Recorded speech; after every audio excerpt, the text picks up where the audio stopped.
निताय गौर प्रेमानंदे हरि बोल। ओम नमो भगवते वासुदेवाय।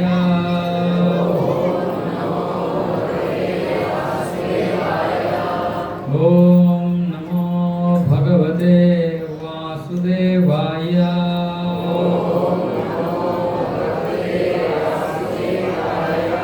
ओम नमो भगवते वासुदेवाय।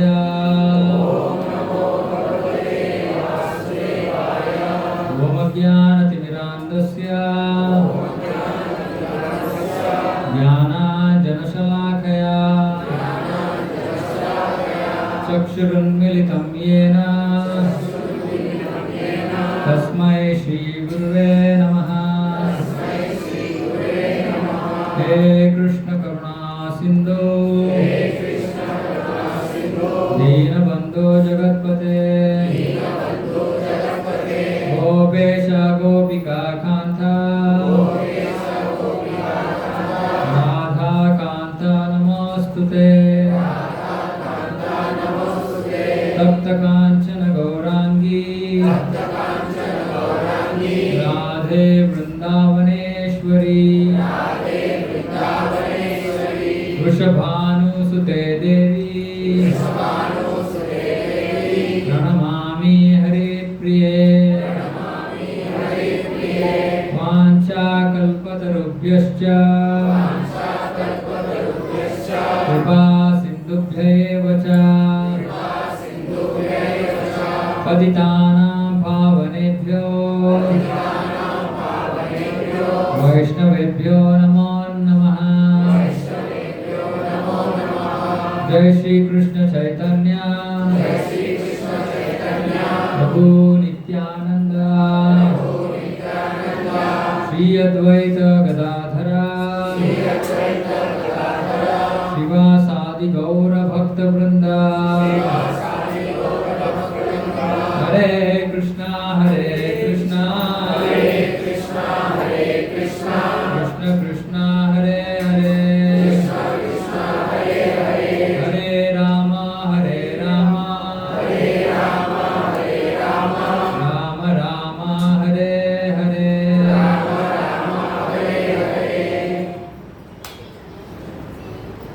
हरे कृष्ण।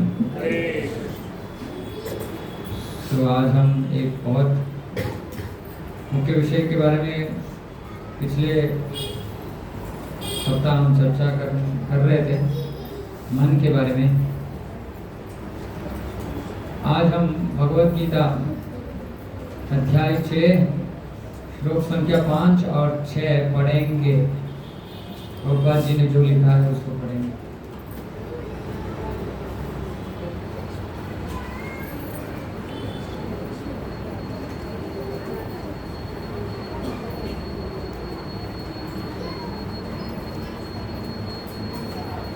उद्धरेद आत्मनात्मानं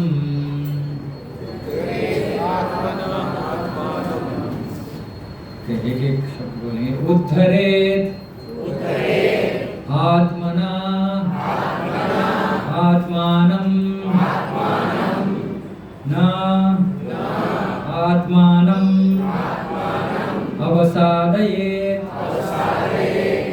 आत्मा एव हि आत्मनः बन्धुः आत्मा एव रिपुः आत्मनः। उद्धरेदात्मनात्मानं नात्मानं अवसादयेत् आत्मैव ह्यात्मनो बन्धुर् आत्मैव रिपुरात्मनः। तो कृष्ण यहाँ बोल रहे श्लोक में कि व्यक्ति अपने मन द्वारा खुद को उद्धार करना है, हाँ, ना कि वो उससे नीचे नहीं उतरना है, उसको उद्धार का मतलब है ऊपर जाना है। उसका जो भी हर एक मानव का जो भी परिस्थिति है, मन के माध्यम से, मन के सहायता से वो उस स्तर से ऊपर उठना है उसे, ना कि नीचे नहीं जाना है। और यहाँ कृष्ण बोल रहे हैं कि बद्ध जीव के लिए ये जो मन है, मन मित्र भी है, शत्रु भी है। बद्ध जीव कौन है? तो दो तरह का जीव है, एक है बद्ध जीव, दूसरा है सिद्ध जीव या मुक्त जीव। इनको नित्य बद्ध कहते हैं और नित्य मुक्त कहते हैं। तो बद्ध जीव हम हैं जो इस भौतिक संसार में बंधित है, भौतिक परिस्थितियों से बंधित है, भौतिक विषयों से बंधित है। हम बद्ध जीव है। और सिद्ध जीव या नित्य सिद्ध कौन है? जो शाश्वत रूप से इस भौतिक बंधन से मुक्त है। ये जो नित्य सिद्ध आत्मा है, वो अगर इस भौतिक संसार में आता है तब भी वो भौतिक प्रकृति से बंधित नहीं होता है, मुक्त रहता है, फ्री रहता है। लेकिन यहाँ कृष्ण बोल रहे हैं कि बद्ध जीव के लिए ये जो मन है, मन शत्रु भी है, मित्र भी है। अभी अगले श्लोक में इसका अर्थ क्या है बता रहे हैं। बंधुर आत्मात्मनस्तस्य येनात्मयात्मना येनात्मैवात्मना जितः अनात्मनस्तु शत्रुत्वे वर्तेत आत्मैव शत्रुवत्। तो कृष्ण यहाँ बोल रहे हैं बद्ध जीव के लिए मन कब मित्र होगा? जब बद्ध जीव उस मन को नियंत्रण करेगा, तब वो मन उस जीव का मित्र बनेगा। अनियंत्रित मन हमारे सबसे बड़ा शत्रु है। कौन है हमारे सबसे बड़ा शत्रु? किसका? हमारा। ऐसे मत दिखाए। रजत प्रभु का मन अनियंत्रित है, हाँ? वो मेरा बड़ा सबसे बड़े शत्रु है ना, यही करते हैं ना। दूसरे व्यक्ति की तरफ हम आंख उंगली दिखा के बोलते कि ये मेरा शत्रु है, लेकिन भगवान बोल रहे नहीं, कोई और बाहर वाला नहीं है शत्रु, सबसे बड़ा शत्रु है। बाकी लोग, बाहर के लोग शत्रु हो सकते हैं, लेकिन सबसे बड़ा शत्रु कौन है? हमारे मन। हमारा जो मन है वो सबसे बड़ा शत्रु है। अभी देखिए, शत्रु के साथ 24 आवर्स 365 डेज हम जी रहे हैं, शत्रु के साथ, सबसे बड़े के शत्रु के साथ। तो प्रभुपाद जी इस तात्पर्य, बहुत सुंदर तात्पर्य है। तो यहां बोल रहे हैं योग, जो जब हम योग का मतलब क्या है? ये शब्द योग का मतलब दो अर्थ है योग का। पहले तो भगवान के साथ संबंध जोड़ना, ये भी योग है। दूसरा है योग का मतलब है इंद्रिय संयम। इंद्रिय संयम का मतलब क्या है? इंद्रियों को नियमित करना, नियंत्रण करना। योग का मतलब ये है कि हम जब योग करते हैं तो उसका मतलब है कि हम अपने इंद्रियों को नियंत्रण करने की प्रयास कर रहे हैं। लेकिन आजकल तो योगा क्लास में क्या करते हैं लोग? आसन प्राणायाम, ये आसन करो, वो आसन करो, फिर प्राणायाम। इसे थोड़ा बहुत मन नियंत्रण में आता है, लेकिन अगर हमारा उद्देश्य मन को नियंत्रण करना नहीं है तो मन तो नियंत्रित नहीं होता है ना। जैसे हम योगा क्लास जाके आते हैं, वापस आते हैं तो कुछ फर्क पड़ा? कुछ नहीं। गधे की कुछ। तो लेकिन यहाँ बोल रहे कि योग का उद्देश्य ही है इंद्रियों को नियंत्रण करना। और मन क्या है? मन सबसे मुख्य इंद्रिय है, चीफ सेंस, सब इंद्रियों में मुख्य है। क्यों? उसका मतलब क्या है कि हमारे इतने सारे ज्ञानेंद्रिय है, लेकिन अगर मन जिस इंद्रिय के ऊपर केंद्रीकृत हो जाता है, वही काम के ऊपर हम फोकस कर रहे हैं, केंद्रित है। जैसे कि अगर अभी रास्ते के ऊपर इतने सारे लोग ऊपर नीचे जा रहे हैं, है ना, लेकिन मेरा मन कहाँ है? प्रवचन देने में। तो वहां क्या चल रहा है वो मुझे पता नहीं, लेकिन देख रहा हूं मैं, ऐसे दिख रहा है कि कोई ऊपर जा रहा है, नीचे आ रहा है ऐसे, लेकिन मेरा मन उसके ऊपर नहीं है। मेरा मन मैं जो कह रहा हूं उसके ऊपर है। तो मन एक समय पे एक ही इंद्रिय के ऊपर केंद्रीकृत हो सकता है। तो इसलिए बोलते हैं कि जब आप गाड़ी चला रहे हो तो क्या करना है? फोन पे बात नहीं करना है, क्योंकि आप सोच रहे हैं कि मैं तो मल्टीटास्किंग करूंगा, मैं बहुत सारा काम एक साथ कर सकता हूं, लेकिन नहीं, वो ऐसे ही चांस पे चल रहा है, क्योंकि मन सिर्फ एक ही काम, एक ही विषय के ऊपर केंद्रीकृत हो सकता है। जब आप किसी के साथ बात कर रहे हैं तो मन कहाँ रहेगा? उस कॉन्वर्सेशन के ऊपर, उस संभाषण के ऊपर। अभी रास्ते में क्या हो रहा है पता नहीं, हम ऑटो मोड में हैं, सोचिए इसके बारे में। हमको ऐसे लग रहा है कि नहीं, मैं रोड पे भी मेरा फोकस कंसंट्रेशन है और कॉन्वर्सेशन भी नहीं। मन एक समय पे एक ही काम कर सकता है। तो वो जो मन अगर गलत चीज के ऊपर लग गया तो वो क्या बनता है? फिर हमारा सबसे बड़ा दुश्मन बन जाता है मन। तो योग का उद्देश्य ही है इस मन को नियंत्रण करना। और यहाँ प्रभुपाद जी बोल रहे हैं, ये बहुत मुश्किल है, बोल रहे हैं कि योग पद्धति का उद्देश्य है मन को नियंत्रण करना और भौतिक वस्तुओं के आकर्षण से उसे दूर लेके जाना। भौतिक वस्तुओं के आकर्षण से मन को दूर लेके जाना ही योग है। अभी यहाँ कितने भक्त रोज जप कर रहे हैं, जाप जप जो भी। अभी आप जब जप कर रहे हैं तो क्या चल रहा है मन में? हाँ, क्या चल रहा है मन में? अरे बोलिए ना, सबका एक ही है, सबका वही प्रॉब्लम है। क्या प्रभु? रोहित प्रभु ऑफिस के बारे में सोच रहे, रोहित प्रभु, राजीव प्रभु आप किसके बारे में सोच रहे? नहीं, कहाँ जा रहा है? बोलिए ना, हमको भी थोड़ा, हाँ, हमको भी पता चले कि आप कहाँ जा रहे हैं। एक मिनट में चेंज कर रहा है, एक मिनट, अरे वाह, एक मिनट एक विषय के ऊपर रह गया तो आपका मन तो सुपर नियंत्रित है। मन एक सेकंड में जाएगा, वो एक सेकंड में। और किस किस विषय के ऊपर मन जाएगा? अभी आप सोचिए, जब आप ऐसे कुछ बिना काम के बैठे हैं तो इतने सारे सोच मन में नहीं आते, है ना? जब जपमाला निकालते हैं तभी शुरू होता है। ये क्यों पता है? कारण क्या है? मन अभी डर गया है। आप जपमाले आपके हाथ में जपमाला है तो डर गया है मन। क्यों? अभी तक तो वो आपको नियंत्रण कर रहा था ना। हम जब जप करेंगे तो फिर क्या होगा? हम उसको नियंत्रण करेंगे तो आपको छूट नहीं रहा है।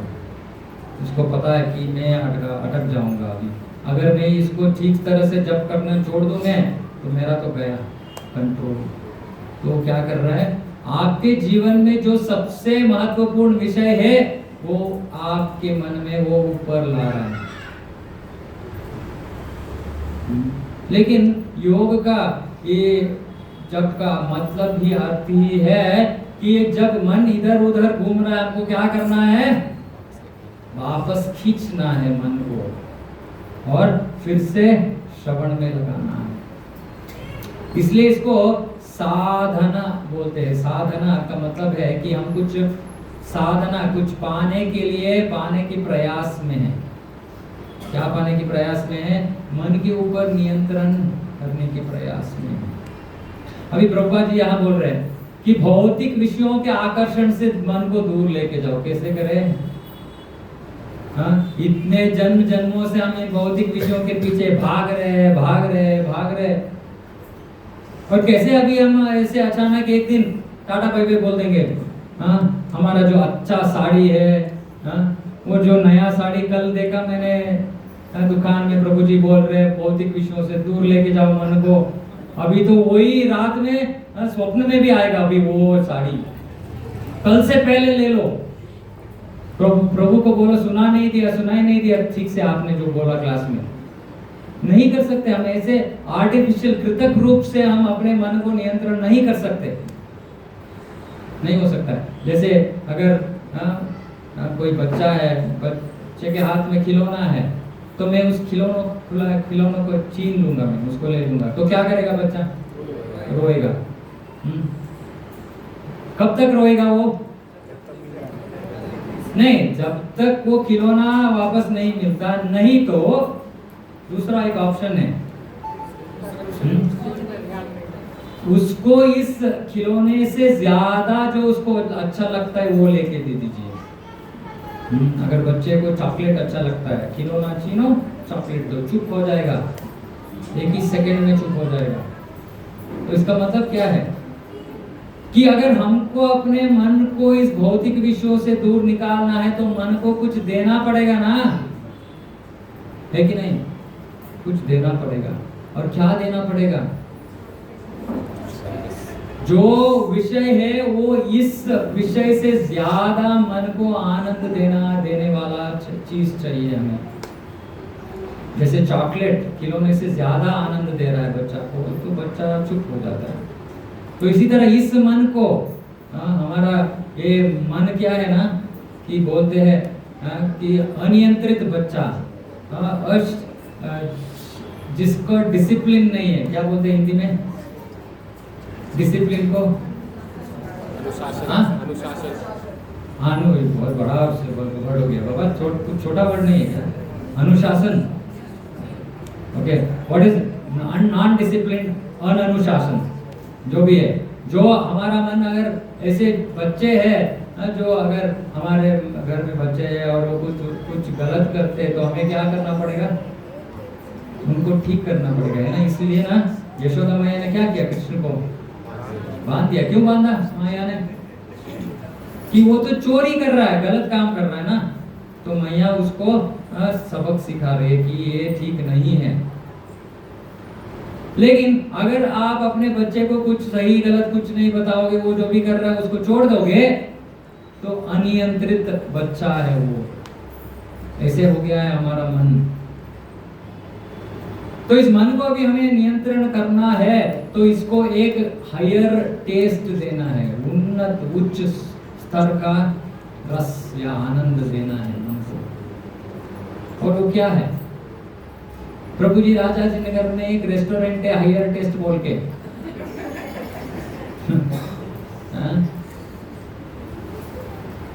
तो जब कृष्ण, ये शब्द कृष्ण पद का अर्थ है कृष्ण सर्वाकर्षक है। कृष्ण सर्वाकर्षक है। कृष्ण तो हर व्यक्ति को आकर्षित कर सकते हैं। हर व्यक्ति को, पुरुष स्त्री बच्चे बूढ़े, सबको आकर्षित कर सकता है, क्योंकि वो सर्वाकर्षक है। और साथ साथ वो तो आनंद का सागर भी है। तो जब हम कृष्ण के संपर्क में आएंगे तो क्या होगा? हम उनसे आकर्षित हो जाएंगे और आनंद भी मिलेगा। Buy one get one free। तो अगर हम अपने मन को कृष्ण के संपर्क में लाएंगे, क्योंकि कृष्ण सर्वाकर्षक है, तो हमारा मन ये उच्च स्तर का आकर्षण में लीन हो जाएगा। अभी प्रश्न ये उठता है कि हम कितने भक्त हैं यहाँ जो कृष्ण से आकर्षित है। आकर्षित का मतलब है कृष्ण के लिए कुछ भी करने के लिए तैयार है, कुछ भी करने के लिए तैयार है। हाथ उठाइए, कितने भक्त हैं? माता जी एक और हाथ ऊपर उठा रही है, माता जी आप ही। हाँ, इतना उत्साह कृष्ण के लिए कुछ भी करना। ठीक है, कुछ भी करने के लिए तैयार है, जब तो कर रहे हैं ना। कृष्ण उतना ही पूछ रहा है, पहले तो जब कीजिए, फिर उसके बाद में और कुछ चाहिए तो मैं बोलूंगा। अभी ये जो, अगर हम अपने जीवन में कृष्ण के प्रति आकर्षित नहीं हुए हैं, तो हमें क्या करना पड़ेगा? और ये आकर्षण क्या होता है? ये जो हमारे मेरे सबसे प्रिय राधा माधव है मायापुर में, पश्चिम बंगाल में, कलकत्ता के नजदीक मायापुर में है। अगर यहाँ भक्त को जो भी वहाँ मायापुर गए हैं और राधा माधव के सामने आप खड़े हो जाएंगे, जितना समय आप वहाँ खड़े हैं आपको पता नहीं है कि क्या और क्या चल रहा है। कोई आपके बाजू में खड़े होके बैठ के आपको बुला रहा है तो आपको पता नहीं चलेगा। इतना सुंदर है राधा और कृष्ण, इतना मनमोहक है, इतना आकर्षक है कि हमारा मन पूरा उसमें उनको देखने में डूब जाएगा। इससे श्रेष्ठ, इससे बढ़िया सौंदर्य हम कहीं भी देखे नहीं है। कोई भी मिस यूनिवर्स नहीं आ सकता है, इतना आकर्षक है कृष्ण राधा। तो जब हमारा मन ऐसे कृष्ण से आकर्षित हो जाता है ना, तो फिर भौतिक विषयों के ऊपर मन जाता ही नहीं। मैं कन्नड़ क्लास में एक उदाहरण दे रहा था। हमारे भक्त एक महीने से दामोदर मास में हर दिन, लगभग हर दिन बाहर जा रहे हैं सबको कृपा बांटने के लिए। हमारे पुजारी प्रभु है, चैत्र माता जी है, पुष्पा माता जी है और बहुत सारे भक्त जुट रहे थे। लेकिन ये दो रोज कहीं ना कहीं संतोष प्रभु, अभिजीत प्रभु, अरुण प्रभु, सब संयुक्ता माता जी सब जा रहे हैं। और ये जो रोज कर रहे हैं, तो मैं उनसे पूछ रहा था कन्नड़ा क्लास में कि आपका मन किस विषय के ऊपर था। ये महीने से पहले आपके मन में रोज कितने भौतिक विषय आते थे और इस दामोदर मन पे कार्तिक मास में आपके मन में कितना भौतिक विषय आ रहा है। तो बोल रहे कुछ भी नहीं आ रहा है, हमको सिर्फ ये सोच है कि कहाँ जाना है आज, कैसे कृपा बांटना है, बस। और उनका जीवन, खाना पीना छोड़ दिया घर में? नहीं। काम करना छोड़ दिया? नहीं। सब कुछ चल रहा है, लेकिन मन कहाँ है? कृष्ण की सेवा में। जब हम ऐसे कृष्ण से आकर्षित हो जाते कि हमारे जीवन में और कुछ मुख्य है ही नहीं, तब भौतिक विषय ऑटोमेटिक दूर हो जाएंगे। अभी कितने भक्त को यहाँ पता है कि रुक्मिणी कृष्ण से विवाह करने के लिए कैसे निर्धार किया, उसको कैसे डिसाइड किया? हाँ, श्रवण करने से। जो अपने पिता के महल में जो भी ऋषि मुनि आ रहे थे और कृष्ण के गुणगान कर रहे थे, तो रुक्मिणी सिर्फ सुन रही थी उसके बारे में, कृष्ण के बारे में सुन रही थी और सुन रही थी, अरे कृष्ण में इतना अच्छा गुण है, कृष्ण ऐसा है, कृष्ण वैसा है। श्रवण कर के वो सोच रहे, अरे ऐसे कोई व्यक्ति भी हो सकता है क्या? अगर है तो मुझे उससे शादी करनी है, सिर्फ श्रवण करने से। तो अगर हमको कृष्ण से हमें आकर्षित होना है तो हमें क्या करना पड़ेगा?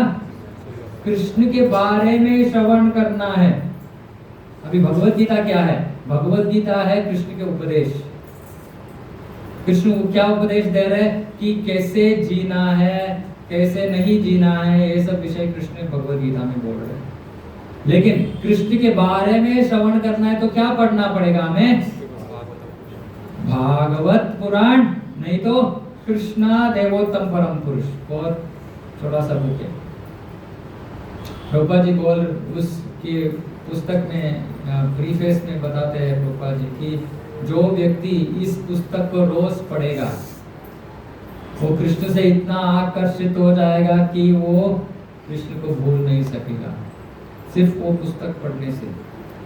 तो हम सबको बोलते हैं कि रोज सोने से पहले उस पुस्तक को पढ़ो। वो पूरा कथा है कृष्ण की लीला, इतना मधुर है, इतना सुंदर है।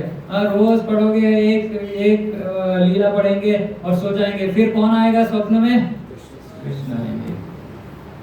ये हमारा जीवन का ध्येय है, स्वप्न देखना। कोई एरा गेरा का स्वप्न नहीं, कृष्ण के बारे में स्वप्न देखना इतना आसान नहीं है। मैं बहुत सालों से पढ़ रहा हूँ, अभी तक तो आए नहीं कृष्ण मेरे स्वप्न। और अगर श्रवण, भागवत में तीसरे श्लोक है, भागवत पुराण में बहुत सुंदर श्लोक है। निगम कल्पतरोर्गलितं फलम शुकमुखादमृत द्रव संयुतम पिबत भागवतं रसमालयं मुहुरहो रसिका भुवि भावुकाः। बोल रहे निगम कल्पतरोर गलितम फलम। निगम का मतलब है वेद। निगम कल्पतरो वेद है, कल्प वृक्ष। कल्प वृक्ष का मतलब क्या है? आप जो चाहते हो उससे पा सकते हो, कल्प वृक्ष। निगम कल्पतरो तो वेद है, कल्प वृक्ष। इसका मतलब है वेद पढ़ने से आपको जो चाहिए वो मिल जाएगा। उसका मतलब है सब कुछ है वेद में, ठीक है। निगम कल्पतरो गलितम फलम। गलितम फलम का मतलब है जो पूर्ण रीति से पका हुआ फल है, पूर्ण रीति से पका हुआ फल। और वो अभी पूर्ण रीति से पका हुआ फल है कौन सा? वो भागवत शुकमुखाद अमृत द्रव संयुतम। शुकमुखाद कौन है? शुकदेव गोस्वामी, बड़े भक्त हैं, बड़े श्रेष्ठ भक्त हैं, जो परीक्षित महाराज को भागवत सुना रहे हैं। तो बोल रहे हैं शुकमुखाद अमृत द्रव संयुतम। वो ऑलरेडी वो तो फल तो इतना पूर्ण रीति से पक गया है, लेकिन उसके ऊपर अभी क्या हो गया? शुकदेव गोस्वामी के मुंह से जो अमृत निकल रहा है वो उस फल के ऊपर गिर रहा है। ऑलरेडी वो इतना स्वीट है, पूरा पक गया है, उसके ऊपर अमृत, अमृत भी इतना स्वीट है। तो क्या हो गया इस फल का? अभी बोल रहे हैं अभी ये फल खाने लायक नहीं है, अभी इसको क्या करना पड़ेगा? पीना पड़ेगा। पिबत भागवतम रसमालयम। पिबत उसका मतलब है जब भागवत ऑलरेडी गलितम फलम है, परिपक्व फल है, पका हुआ फल है, लेकिन जब वो भक्त के मुंह से निकलता है वो पीने लायक हो जाता है। तो जिस भक्त के हृदय में भक्ति है, जिस भक्त के हृदय में कृष्ण के प्रति आकर्षण है, अगर हम उनसे ऐसे भक्तों से अगर हम श्रवण करेंगे, उनसे उनका संग करेंगे, तो क्या होगा? उनके मन में जो कृष्ण के प्रति आकर्षण है वो हमारे मन में भी प्रवेश होता है। इतना आसान है, लेकिन ऐसे भक्तों को ढूंढना पड़ेगा, आसानी से मिलते नहीं। तो जब हम ये कर सकते हैं तो जीवन में कृष्ण से इतना आकर्षित हो जाते हैं कि हमको जीवन में और कुछ नहीं चाहिए, कुछ नहीं चाहिए, सचमुच कुछ नहीं चाहिए। अभी जब हम जप कर रहे हैं रोज, तो जप का मतलब है जब महामंत्र का जप कर रहे हैं। मंत्र का मतलब है मन त्रायते इति मंत्र। मंत्र से हम मन को उद्धार कर सकते हैं, जो इस श्लोक में भगवान बोल रहे हैं, उद्धार कर सकते हैं मंत्र से। लेकिन ये कलयुग है तो हम तो इतने गिरे हुए हैं, मंदास मंदमतयो मंदभाग्य उपद्रुता, हर समय टेंशन के कारण मन इधर उधर घूम रहा है। तो हमको एक स्पेशल मंत्र चाहिए था, क्या? महामंत्र। महामंत्र का मतलब है बहुत ज्यादा पावरफुल मंत्र है महामंत्र। अभी जब हम महामंत्र को ठीक तरह से जप करेंगे, तो ठीक तरह का जप करने का मतलब क्या है कि दो चीज होते हैं जप में। एक है स्पष्ट उच्चार, भगवान का नाम, 16 नाम जो भगवान के हैं उसको स्पष्ट रीति से हमें उच्चार करना, ये पहला विषय है। दूसरा है उसको सुनना, श्रवण करना, ये दो चीज है। अगर हम इसको ठीक से करेंगे का मतलब क्या है कि श्रवण करने की प्रयास कर रहे हैं, मन इधर उधर घूम रहा है, तो क्या करना पड़ेगा? मन को वापस खींच के लाना है, फिर से श्रवण में लगाना है। अगर हम ये इस विषय को ठीक से करेंगे तो क्या हो जाएगा? मन अपने आप नियंत्रित हो जाता है, ऑटोमेटिकली कंट्रोल में आ जाएगा मन। लेकिन कितना आएगा? 70-80% तक कंट्रोल में आ जाएगा। उससे ऊपर आपको उठना है, 100% अपने मन को नियंत्रण करना है। तो कृष्ण के प्रति आकर्षण के बिना नहीं हो सकता। इसलिए बाकी कोई भी आप अगर योग का पद्धति का उसको फॉलो कर रहे हो, शास्त्र बताता है कि भक्ति के बिना वो परिपूर्ण हो ही नहीं सकता, वो आपको फल नहीं दे सकता। तो कोई ध्यान कर रहा है, कोई ज्ञान का मार्ग अपनाया है, लेकिन अगर वो जीवन में भक्ति नहीं करेगा, कृष्ण के प्रति आकर्षण नहीं उसमें जागृत नहीं होगा, तो वो उस पथ का परिपूर्णता हासिल नहीं कर सकता, आधा अधूरा ही रहेगा वो। तो ये जो मन का नियंत्रण है, जब कृष्ण से आकर्षित हो जाते हैं तो पूर्ण रीति से मन नियंत्रित हो जाता है। ठीक है, समझ में आ रहा है? क्यों ऐसे पूरा शॉक में है सब लोग? 10 मिनट से कुछ जोक नहीं बोला मैंने, ये सीरियस विषय है। मन को नियंत्रण करना है, नहीं तो मन तो हमें इंद्र का मन के बारे में अचानक मन में सोच आ गया। इंद्र का मन उसको क्या किया? इंद्र एक बार, इंद्र तो सामान्य रूप से ये जो देवता है ये सत्व गुण में रहते हैं सामान्य रूप से, लेकिन इंद्र तो विशेष है, सब देवों का देव है वो, और भगवान हमको उनसे बहुत चीज सिखाते हैं। तो इंद्र क्या बन जाते हैं? घमंडी बन जाते हैं। तो इंद्र एक बार अपने महल में बैठे थे सिंहासन के ऊपर, तो गुरु आते हैं, तो या कुछ कोई ऋषि आते हैं, ये थोड़ा दूसरा स्टोरी। तो वो इतना उनको आदर नहीं देते, वो ऐसे बैठे और ब्रह्मा जी शायद तो गुस्सा होके शाप दे देते हैं इंद्र को कि तुम भौतिक जगत में जाके सुअर बनो। तो क्यों हो गया ये? इंद्र का मन उसके नियंत्रण में नहीं था, तो जब कोई श्रेष्ठ व्यक्ति आते हैं तो उनको आदर प्रणाम स्वागत करना ये सब रीति है, सामान्य रीति है, ये सब नहीं किया उसने। क्यों? मन बोल रहा है नहीं, क्यों करना है, मैं तो इतना श्रेष्ठ हूँ। तो मन के कारण वो क्या हो गया? स्वर्गपति से वो पतित हो गया, सुअर बन गया।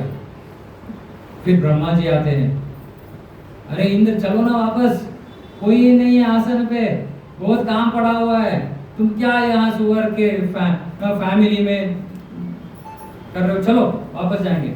तो जब ब्रह्मा जी आके इंद्र से जो सुअर के शरीर में है, तो इंद्र क्या बोलते हैं? नहीं, मैं तो इतना खुश हूँ यहाँ,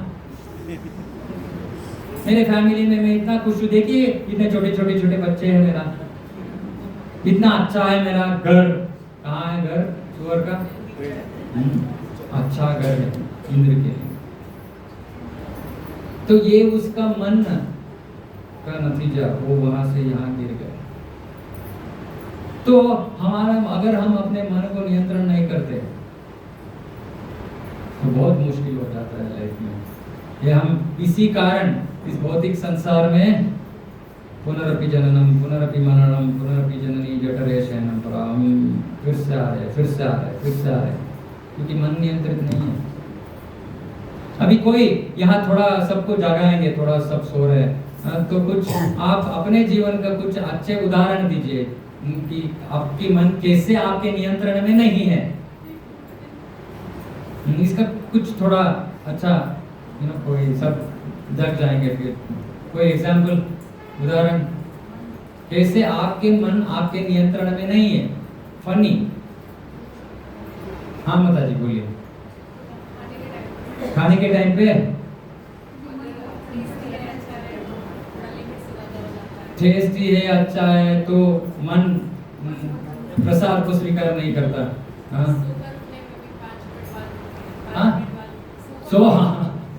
ओके, वो फनी है। ओके, कितने लोग यहाँ सुबह उठने के लिए अलार्म लग के सोते हैं, और अलार्म बज गया और आप उठ जाएंगे? हाँ, 5 मिनट। कल तो रविवार था, इतने देर हो गया घर आने में ना, सत्संग से घर आना इतना लेट हो गया, तो मैं 5 और मिनट सो जाऊंगा। और 5 मिनट जाके 1 घंटा हो गया। ठीक है, और कुछ है कि मतलब और कुछ उदाहरण? मैं 1-2 बहुत मजेदार उदाहरण दे रहा हूँ। कल मैं बैंगलोर से बल्लारी गया था, तो बस में गया था। तो 6 घंटे का प्रवास है यहाँ से बल्लारी। सुबह 6:30 बजे से कुछ बस था, तो बस में बैठ गया मैं। तो बस में क्या परिस्थिति कि सब सीट भरे नहीं हुए थे, तो इधर उधर एक आध सीट खाली। तो मेरे सामने एक व्यक्ति बैठे थे, शायद 60 इयर्स के होंगे थोड़ा। तो वो 2 काम कर रहे थे।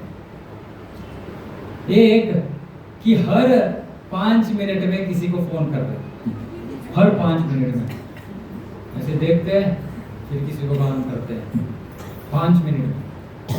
ठीक है, कुछ इम्पोर्टेंट काम हुआ होगा, पता नहीं मुझे, मैं उनका संभाषण मैंने सुना नहीं, लेकिन कर रहे हैं। ठीक है, बेनिफिट ऑफ डाउट दे देंगे। ठीक है, कुछ अर्जेंट कुछ हुआ होगा। अभी दूसरा विषय, एक 2-2 मिनट में पीछे मुड़ के देख रहे, आगे देख रहे, इधर देख रहे, उधर देख रहे। मैं भी देख रहा था, ठीक है क्या हो रहा है, क्यों ये पीछे पीछे। मैं भी मुंह पीछे मुड़ के देखा, कुछ नहीं मेरे दिखा मुझे। यशोदा मैया लाठी लेके नहीं खड़ी थी वहां। तो मुझे समझ में नहीं आया कि क्या हो रहा है इनको। तो 6 घंटे का प्रवास, 4 आवर्स यही कर रहे हैं। उठते हैं, पीछे जब जाते हैं, वापस आते हैं, आगे जाते हैं, वापस आते हैं, बैठते हैं, फिर फोन करते हैं, यही चल रहा है। फिर एक स्टेशन पे एक व्यक्ति उतर गया, तो फिर वो पीछे गए, वापस नहीं आए। तो क्या ढूंढ रहे थे 4 घंटा? सीट तो था, मेरे सामने बैठे थे वो। किस तरह का सीट चाहिए था उन्हें? उनके बाजू में कोई बैठा था, उनको एक फ्री सीट चाहिए था, जहां कोई भी बाजू में नहीं बैठा, ऐसे सीट के लिए ढूंढ रहे थे वो 4 घंटे तक। फिर वो एक सीट में एक व्यक्ति बैठा था, उसकी बाजू का सीट एम्प्टी था, तो वो उतर गया, फिर ये जाके वहां जाके बैठ गया। सोचिए मन क्या करवा रहा है।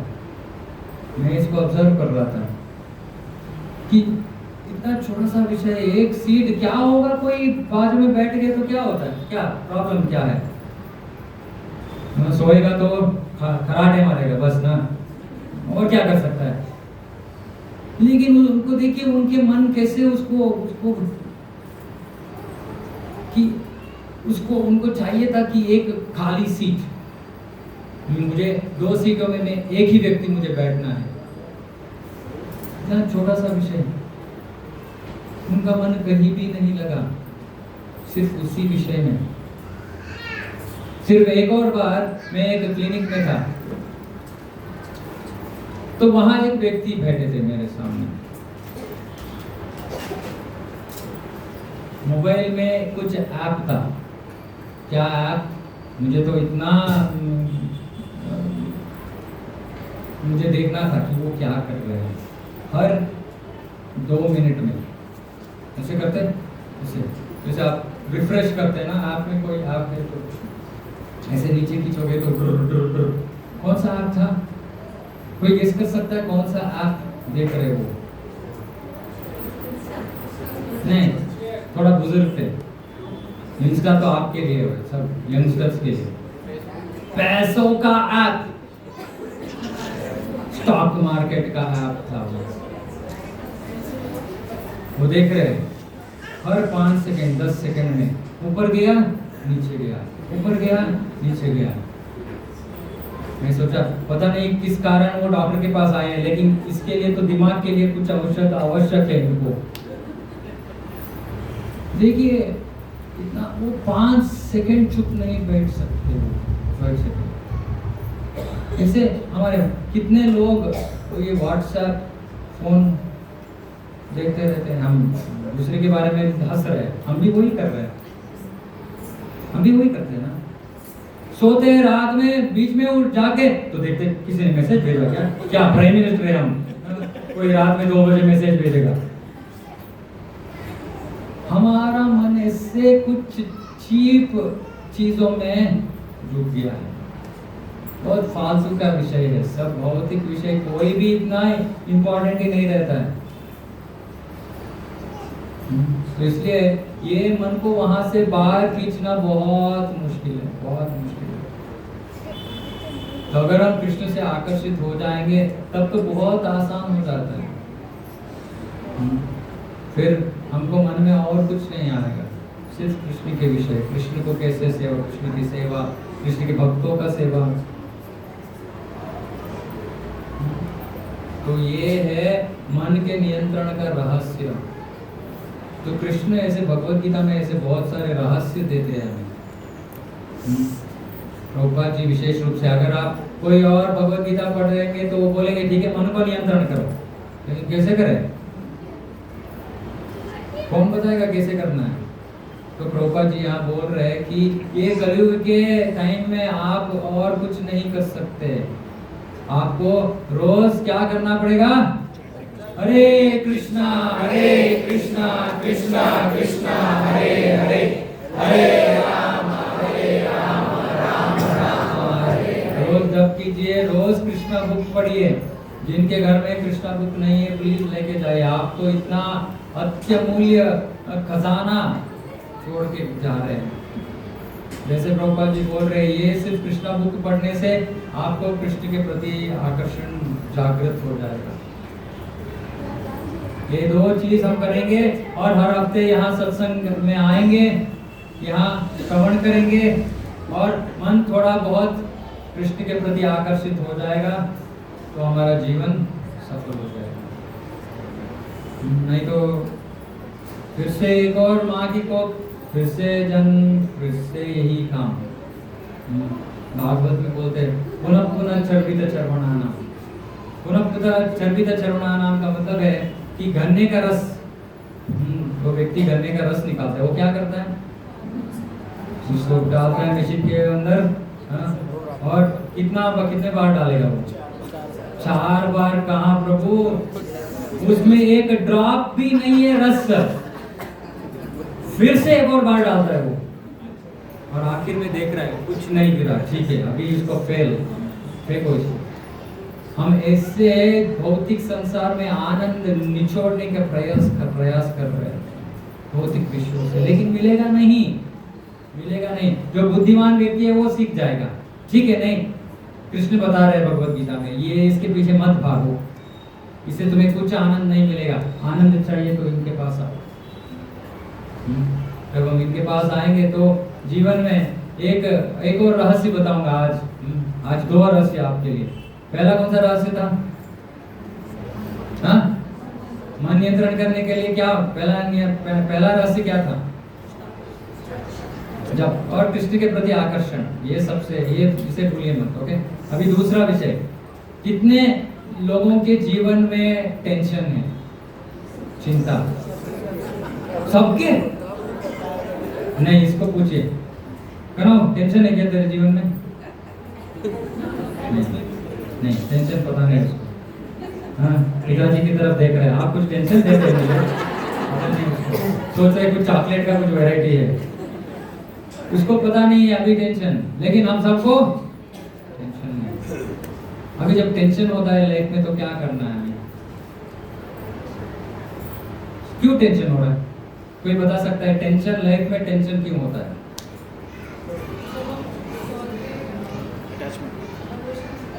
भरोसा नहीं करते, नहीं आसक्ति, अटैचमेंट नहीं, हमको ऐसे महसूस हो रहा है कि वो विषय हमारे हाथ में नहीं है ना। जब कोई वस्तु हमारे हाथ में नहीं है, विषय हमारे हाथ में नहीं है, तो हमें टेंशन होता है। अगर आपका भविष्य आपके हाथ में होता तो क्यों टेंशन? आपके हाथ में नहीं है ना, इसलिए टेंशन है। अभी जब किसी विषय से आपको टेंशन होता है तो आपको क्या करना पड़ेगा? क्या करेंगे तो वो टेंशन निकलेगा? हाँ माता जी बोलिए। भगवान को याद करेंगे। ओके, एक और स्टेप,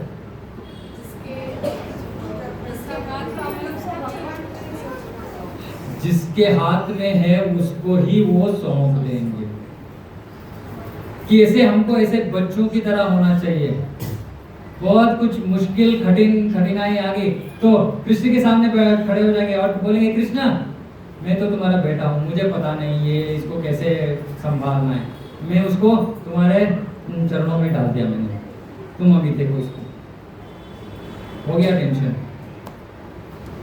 अभी फिर उसके बाद में भी अगर आपके मन में टेंशन है तो आपको कृष्ण के ऊपर भरोसा नहीं है।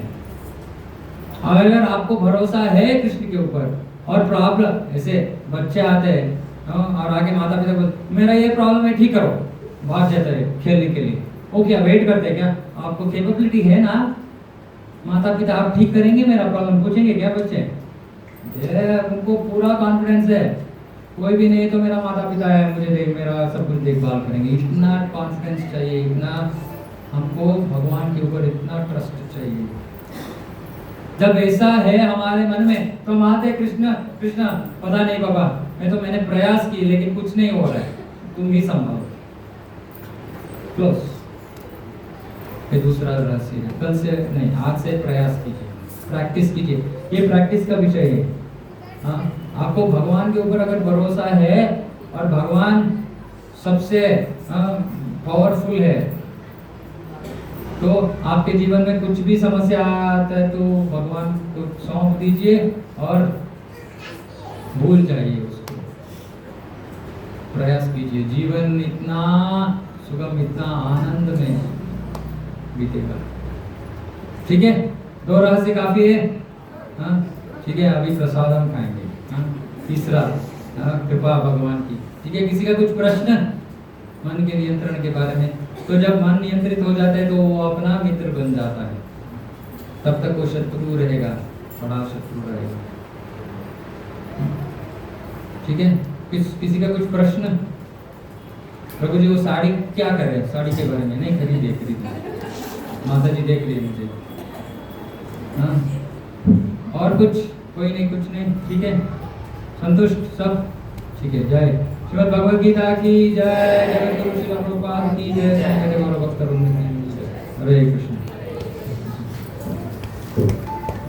वीडियोग्राफर कहाँ है? माफ करो, वीडियो डाल के चला गया। वही वीडियोग्राफर